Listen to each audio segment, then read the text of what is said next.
கோயம்புத்தூர் மாவட்டத்தில் இருக்கிற அனைத்து 10 சட்டமன்ற தொகுதிக்கு உண்டான வாக்குப்பதிவு வந்து இன்றைக்கி காலையில் 7 மணிக்கு வந்து தொடங்கியது.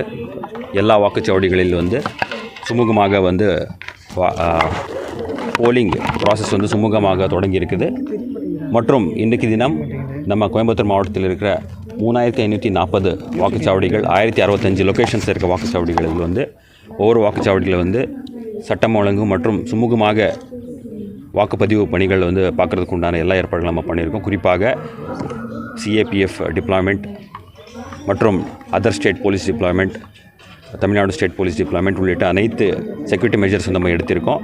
அது இல்லாமல் வந்து எல்லா இடத்துலையும் வந்து நம்ம ஜோனல் ஆஃபீஸர்ஸ் மற்றும் other senior level officers, district லெவலில் இருக்கிற சீனியர் லெவல் ஆஃபீஸர்ஸ் வந்து தொடர்ந்து எல்லா வாக்குச்சாவடிகளில் வந்து ஒரு குறிப்பிட்ட காலகட்டத்தில் எவ்ரி 1 hour 2 hour காலகட்டத்தில் வந்து விசிட் பண்ணிவிட்டு எல்லா வாக்குப்பதிவு வந்து சுமூகமாக நடந்துகிட்ருக்கு. எந்த ஒரு இஷ்யூ இல்லாமல் வந்து ஃப்ரீ அண்ட் ஃபேர் எலெக்ஷன் மற்றும் ஸ்மூத் கண்டக்ட் ஆஃப் எலெக்ஷனுக்கு உண்டான எல்லா ஏற்பாடுகள் வந்து நம்ம கோயம்புத்தூர் மாவட்டத்தில் பண்ணியிருக்கோம்.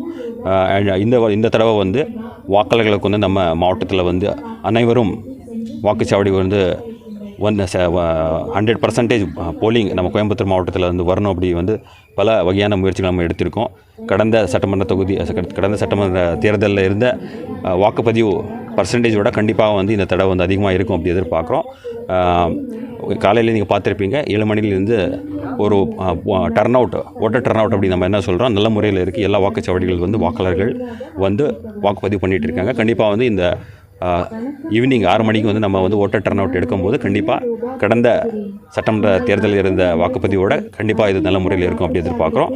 அனைத்து வாக்காளர்கள் வந்து வாக்குச்சாவடிக்கு சென்று வாக்களிக்குமாறு கேட்டுக்கொள்கிறோம்.